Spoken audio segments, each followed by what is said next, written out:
வணக்கம். உங்களுடைய சுய ஜாதகத்தில் சகோதர சகோதரிகளே, உங்களுடைய சுய ஜாதகத்தில் அதாவது கட்டங்கள் மொத்தம் 12 கட்டங்கள் இருக்குது. அந்த கட்டங்களில் சந்திரன், சனி, கேது 3 ஏதாவது ஒரு கட்டத்தில் இணைஞ்சிருக்கும். அந்த மாதிரி இணைஞ்சிருக்கான்னு பாருங்கள்.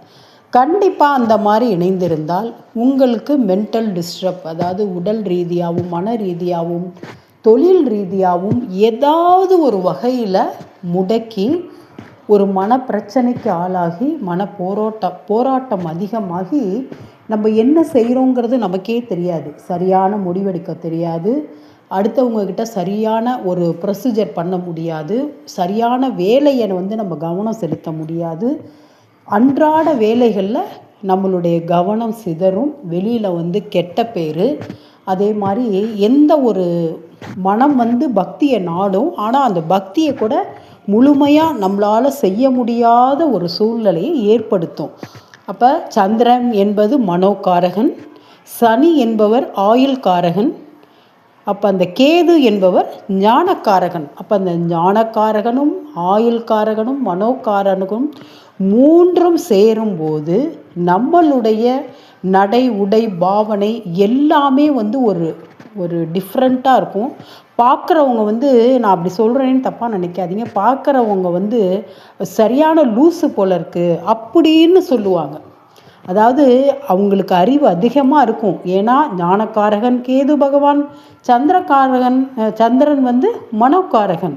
அப்போ சனி பகவான் ஆயுள்காரகன். இது 3 சேரும் போது அவங்களுக்கு அறிவு, அதிகமான ஆற்றல், திறமையெல்லாம் இருக்கும். ஆனால் அதை சரியான விதத்தில் வெளிப்படுத்த முடியாது. ஏதாவது ஒரு இதில் போய் லாக் ஆகிடுவாங்க. அப்போ பார்க்குறவங்க என்ன சொல்லுவாங்கன்னா, சரியான லூஸு அப்படின்னு சொல்லுவாங்க. சில பேருக்கு அதுவே ஒரு எந்த சாரத்தில் போய் இருக்குது, எந்த நட்சத்திரத்தில் இருக்குது, எந்த இடத்துல இருக்குது, யாரோட சேர்ந்து இருக்குது அப்படிங்கிறதெல்லாம் நம்ம பார்த்து அதை அனலைஸ் பண்ணாதான் அதற்கு ஒரு தீர்வு காண முடியும். அப்போ இந்த மாதிரி ஒரு மன போராட்டம் இருக்குது, ஒரு உடல் போராட்டம் இருக்குது அப்படின்னா என்னுடைய இந்த நம்பருக்கு நீங்கள் கால் பண்ணிங்கன்னா கண்டிப்பாக ஒரு பரிகாரம் சொல்கிறேன். அந்த பரிகாரத்தை தினமும் நீங்கள் செய்து வந்தால் கண்டிப்பாக எளிய பரிகாரம், எல்லார் வீட்லேயும் நம்ம செய்கிறது தான், வீட்டில் இருக்கிறது தான் எளிய பரிகாரம். அங்கே செலவு பண்ணணும், இங்கே செலவு பண்ணணும் அதெல்லாம் வேண்டாம். அவங்கவுங்க ஜாதகத்துக்கு ஏற்ற மாதிரி எந்தெந்த பாவத்தில் இருக்கோ அதுக்கேற்ற மாதிரி இந்த எளிய பரிகாரத்தை நீங்கள் செய்யும்போது அதாவது கொஞ்சம் கொஞ்சமாக ஒரு ரிக்கவர் கிடைக்கும். எப்படி நம்ம